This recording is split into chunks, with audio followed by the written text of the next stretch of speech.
If the Miami Hurricanes are going to have that bounce back year in 2023 that we all want, we got to stay healthy. And we're going to talk to one of the individuals who helps Miami in that department, one of the unsung heroes of University of Miami sports. You are Locked On Canes, your daily podcast on the Miami Hurricanes, part of the Locked On Podcast Network, your team every day.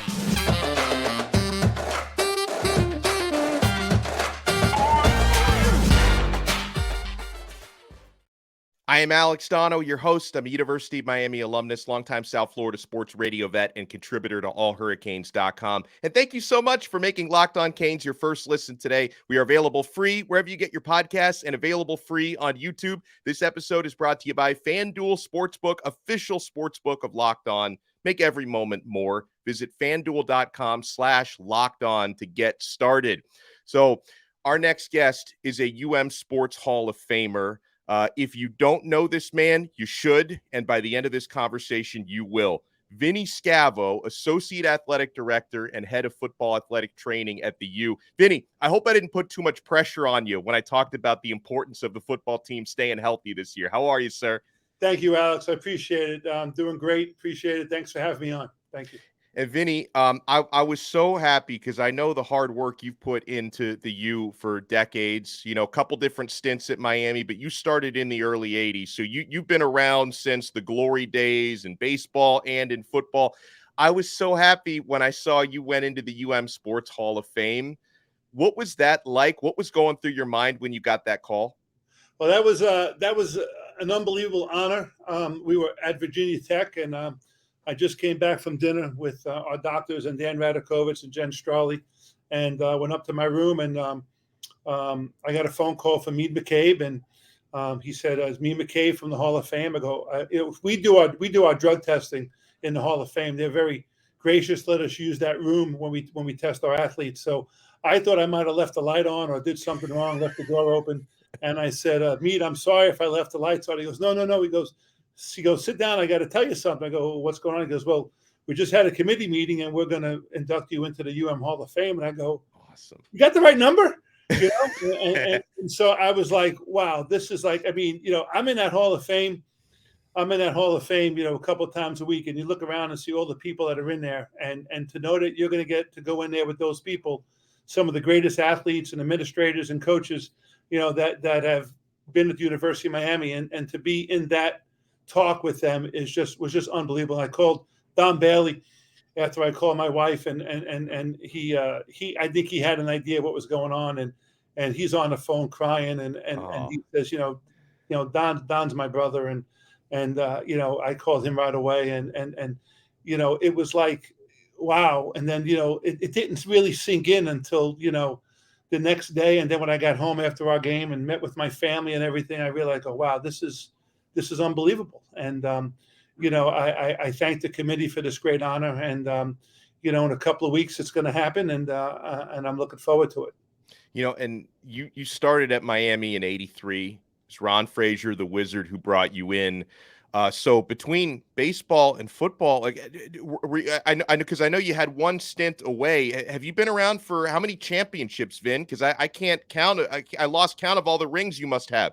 Well, I was around for the baseball, the second baseball and the first football championship. Ron Frazier brought me in 1983. I was up at Florida State, which I know a lot of people, but we have a few Seminoles around. But once you leave there and you come to Miami, you're always a Hurricane. Yes, sir. Ron Frazier brought me in January of '83 to be his baseball trainer, and then I became a assistant with football team with Mike O'Shea, working with Coach Snellenberger and the football team, and then with Coach Johnson. And so I was here till 1987, and then I left to go do some high school stuff. I went to Coral Gables High School. And then I got hired by the Florida Marlins in 1992. And I was with the Marlins from 92 to 96. My only regret was I left before they won the World Series in 97. That's right. So, there's my timing. And, I would have had a championship ring at every level if that would have happened. But that's okay, because everything worked out for me for this journey. And where the journey ended, where it is where I wanted to be, is to be here at the University of Miami. And so I did what I had to do in all those years prior put myself in a position to be the head athletic trainer. Now I'm the associate AD. I oversee 17 sports and over 400 athletes, and I have a staff of 21 who cover each sport, and I oversee those sports now. So I don't have to individually work with a particular sport.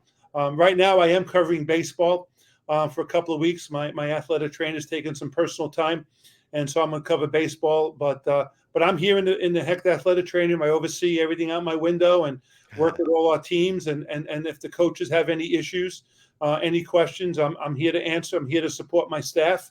And hopefully the time I've been doing this and the years I've been doing this profession, I can be of some help to their journey.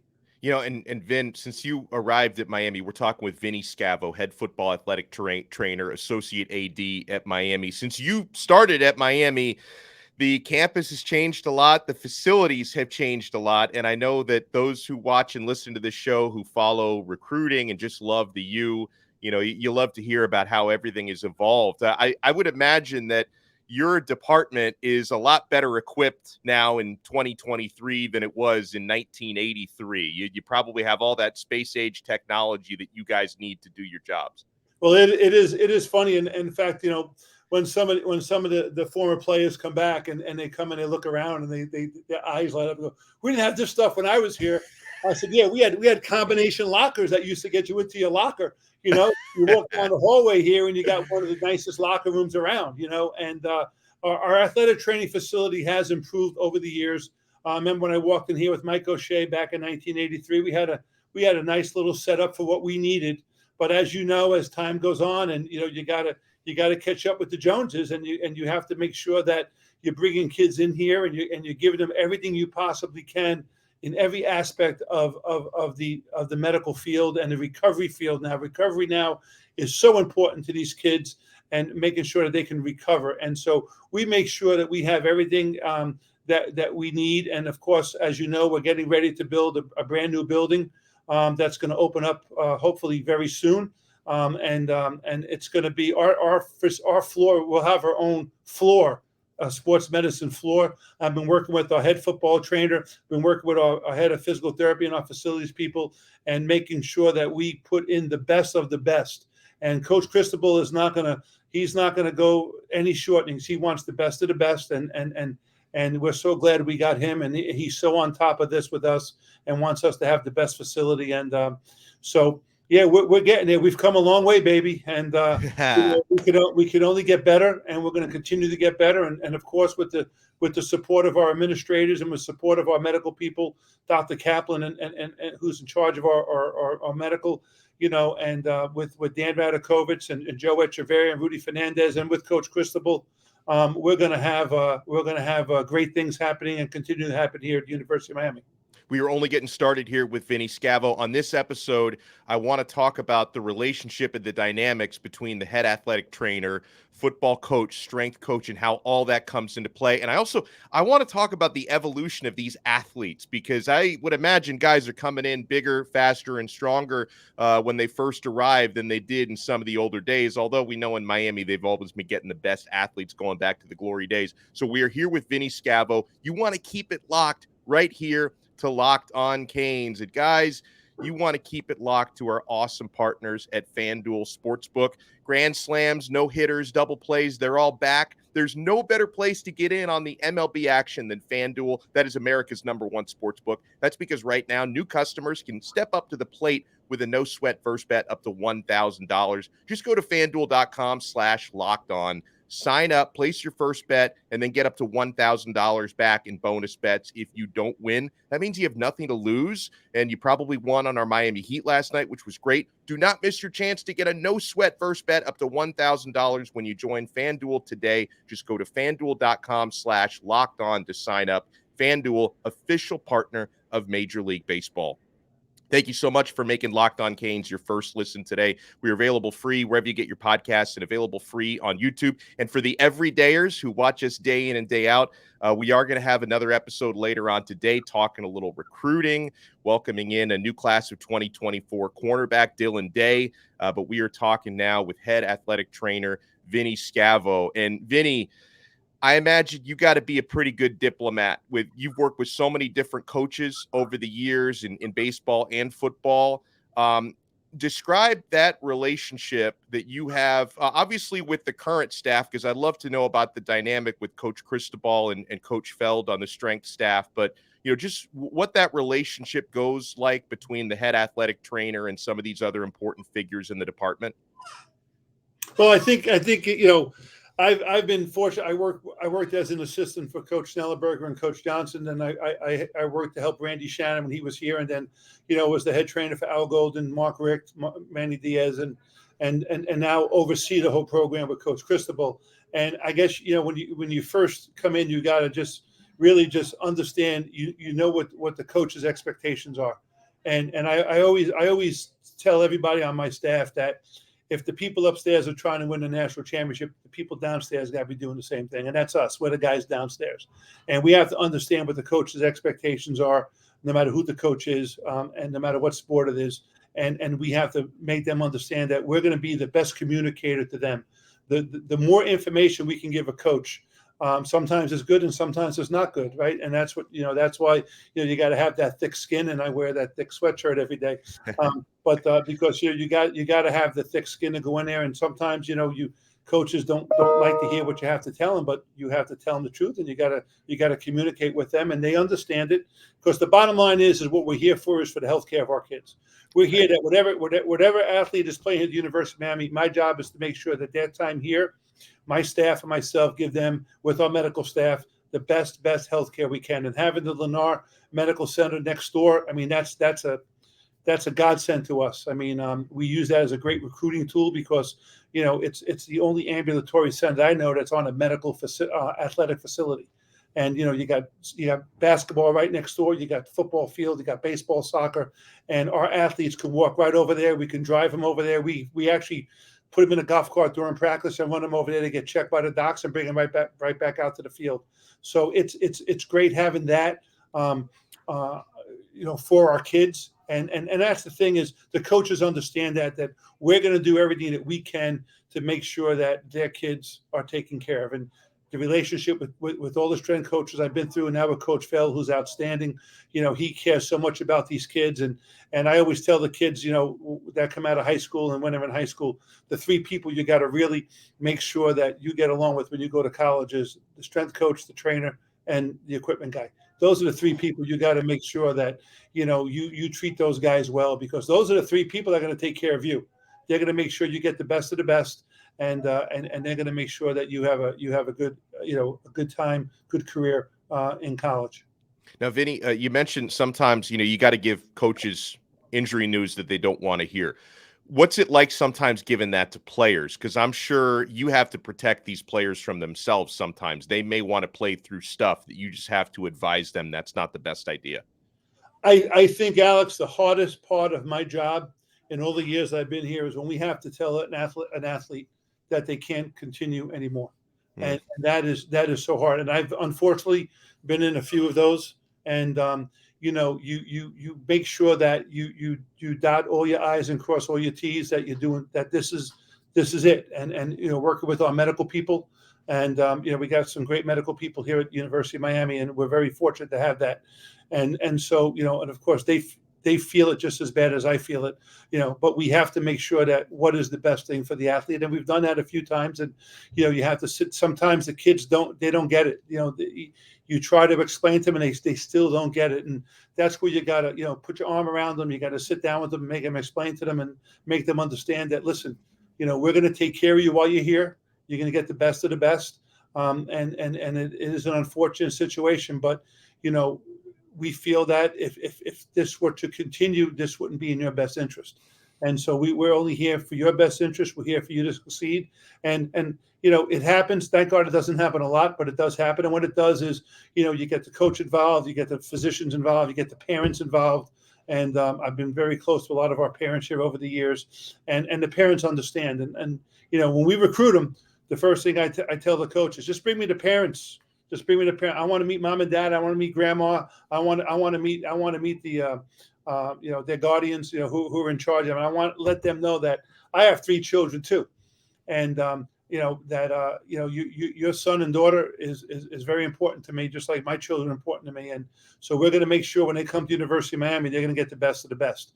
And if you don't think that's happened, you pick up the phone and give me a call, and we'll make sure it happens. I love that. And yeah, the relationship with relationships with the parents are so important as well. Vinny, you've seen so many different generations of athletes coming in, and I feel even this year, even compared to last year, for example, it seems like a lot of the athletes that Mario is bringing in now on the football team. I look at these guys out on Green Tree, and like, they don't look like freshmen to me. Some of these early enrollees, it's like, wow. I mean, I've told this story a few times. The first time that I saw Emory Williams on Green Tree, before I looked down at the roster to see, who he was, I thought, oh, is that one of the new tight ends? Like, no, that's the new quarterback. This guy's gigantic. We see the size of the offensive linemen like Maui Goa and Okunlola who are coming in. Like, do you feel like, something we're seeing under Mario is a lot of these guys, when they first arrive, their bodies are a little bit more ready than some of the guys in previous years? No question. And I think, what Coach Cristobal has done and what he will continue to do is, there's nobody who's a better recruiter than he is. He is, because he's just such a genuine, great person. When he goes and he meets these families and these kids, they understand that's what they're getting. They're getting a guy who's going to come here and take care of them while they're here. And he is on top of that.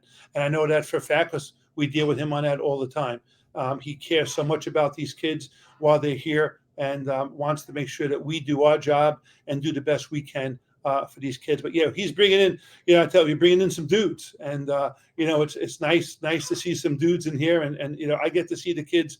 I get to see the kids every day, and I get to sometimes go out to practice when I can, when I'm not involved in other administrative stuff.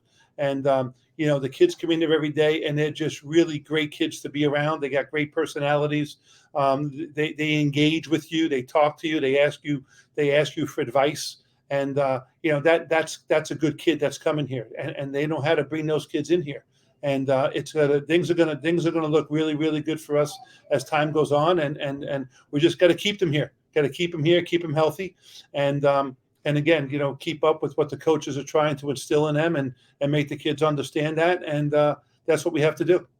I've seen Vinny in action on game days a few times, and he is as busy, if not busier, than any of the coaches out there. I had the privilege a handful of times to fill in for Josh Darrow on the sidelines, and he's got a tough job as well when he's doing that sideline reporting. That's a really, really busy job. But one of the big jobs of the sideline reporter is, anytime a player comes off the field and misses a play, injury, whether it's major or minor, you always have to look to Vinny. Like, Vinny, he gives you that thumbs up when a player's ready to go back in a game. He's in the injury tent with players. And even Vinny, even on games where it doesn't seem like there's a lot of injuries because players are getting back into games, you're checking on so many players during these games. Like, a lot of these times when you're working a game, do you even know what the score is? Do you know if Miami's winning or losing? Because you're doing so many different things during that game. That's funny, Alex, because when you're in the tent, and especially when you're home and you're working on somebody and you hear the crowd go crazy, you're inside, you can't see. And I go, what's that? What's that? That good, that bad? What's going on? And you try to take a quick peek out the opening of the tent to see if you can get a look at the scoreboard to see what's going on. And if everybody's jumping around, it's like, okay, we're good. And I'm letting the guy, hey, listen, we just scored, or we just did this, let's go. We got to get you going. Or if something doesn't go right, God forbid, there's an interception, we got to get you back. Listen, we got to get you wrapped up. Doc's going to look at you. We're going to see if you're okay. And if you're good, I'll let coach know you got to get back in the game.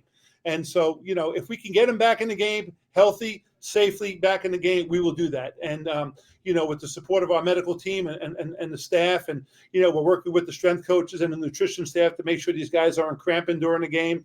And we do such a good job at that. Our nutrition staff does a great job at that. And so those are the little things that you're watching during the game. And you're right. Sometimes, you don't really get to see what's going on. The biggest thing is that, you got to make sure that, that if something does happen, you got to be out there, take care of the kid, work with your staff, get them back. And then that's all that matters. And and hopefully, when it's all said and done, we get the W and everybody's happy inside, and then you go, okay, that's a good one, But sometimes it doesn't work that way, but the bottom line is knowing you got to look at after the game. Okay, who do we got? Who do we have to get ready for next week?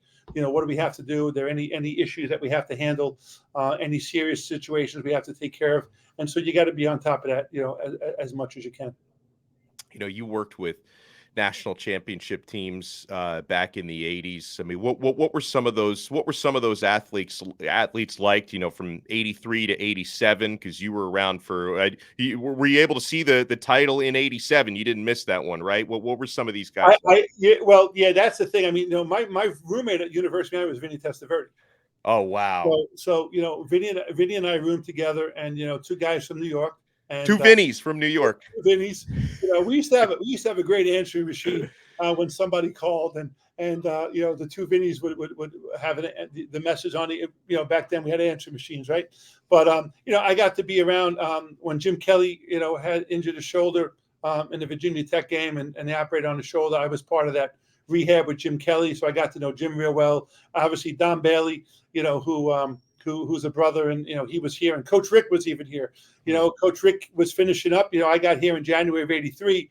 He just finished the season. He was in here working out before he finished that semester and left. So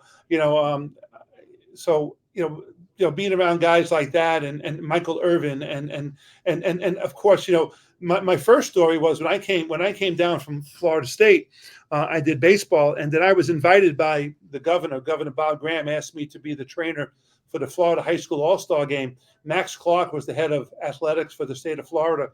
And when I was up in Tallahassee, Max asked me if I would, work the game in Orlando. And so when I left to go to Miami, Max says, yeah, we still want you to do the game. You're down in Miami. That's good, So I remember the game was I think it was in July. And Coach Snellenberger called me up to his office, and he goes, Vinny, we got some boys in this game I want you to make sure we take care of. And I said, okay. Well, those boys were Alonzo Highsmith, Melvin Bratton, Jerome Brown, Darryl Fullington, Tobert Bain. I mean, you can't ask for a better group of guys. And so my relationship with those guys started in July of '83. And, Alonzo works with us now, and I'm with him every day. And we keep in touch with Melvin. But that was a great group. And my love, God rest in peace, Jerome Brown, how we loved him. And so how about that group of kids, you get to work with? And you talk about having fun a week up there at an All-Star game with those guys. I mean, you can't ask for just a great group of guys and having more fun. So I got indoctrinated so quick here, with those guys. And then, of course, we win the championship, at the '84 Orange Bowl, and to be a part of that. And then my next year in '85, I won a championship with baseball. I'm like, this is pretty good. Pretty good. I like this gig. But just that, being around these guys, and I was very fortunate to go up with Vinny both times when he went up for the Heisman, and obviously the second time he won it. And Vinny and I still close to this day. He told me he's coming back for my ceremony, which awesome. Would be great. And so I want to get Vinny back to the University of Miami where he belongs, and with Coach Cristobal and have Vinny just a great guy, and I was able to be around him, and he was thinking about leaving one year, and I was talking to some scouts that were here in the building, and they said, listen, Vinny Testaverde don't have to play it down here. He'll be a star in the NFL. And when Bernie left, Vinny got the chance. I told Vinny, I said, listen, I'm not going to tell you you're going to win the Heisman Trophy, but I'm going to tell you this: if you stay here, good things are going to happen. And wow. He was in my wedding party, and he's been a great friend, and I've been around some great people. And then you come back and just the guys, the guys that you've been dealing with for years here, and just some great people, so you had Anthony Chickalo, and you had Denzel Perryman, and you had Stephen Morris, and you had Braxton Berrios, and you had Njoku and those guys. I mean, it's been some great people. Well, I love all those guys, especially Berrios, who's back in town now with the Dolphins. So we're probably going to be seeing a lot more of him in the near future. Yeah, Braxton's a great kid. My family went to the Dolphin Jet game to see him, and we went down to see him after the game, and he was there with my family, spending time with them. And every time he's in town, he calls me, and I think that's the part, like you can't see now, but behind me, I have a Pittsburgh Steelers jersey of Anthony Chickolo that he sent me, and Awesome. and that's great. And I just want the kids to come back and say hello. And when they do come back, KJ Osborne came back the other day, and like I said, David Njoku, he's here all the time working out and brings a lot of his buddies with him. Denzel Perryman comes in, and Braxton comes by, and Braxton came by here with his guys from the Jets a couple of years ago to work out, and it's great, and it's great to see those guys and just to talk to them and let them know you love them, and let them know that you're so happy what they're doing, and then let them know that when they're done playing, hey, listen, there's life after football, and we're here to help you, we're here to support you, and you want those guys to be successful after football just as well. I love it. Sports Hall of Famer Vinny Scavo, Associate AD, Head Football Athletic Trainer. Vinny, we got to do this again sometimes, because I feel like we're only scratching the surface with some of the stories. But keep up all the hard work, and we'll be seeing you around during football season. Thank you so much. Alex, thank you so much, and thank you. I appreciate your time, and it's great to be a Miami Hurricane. And congratulations again on the Hall of Fame, Vinny. I can't even imagine what an honor that is, and you're so deserving of it. Thank you. It's going to be I got a lot of friends and family coming in from New York and New Jersey. Might be the only time I see a lot of people with three-piece suits walking around the building. But I'm excited to get my family back here in town and to have that night. So I don't know what to expect. I know it's going to be a great night, and I hope it is, and I'm looking forward to it. Thank you. I love it. And thank everyone for taking time out of your day to listen to and watch Locked On Canes. We are part of the awesome Locked On Podcast Network, your team every day.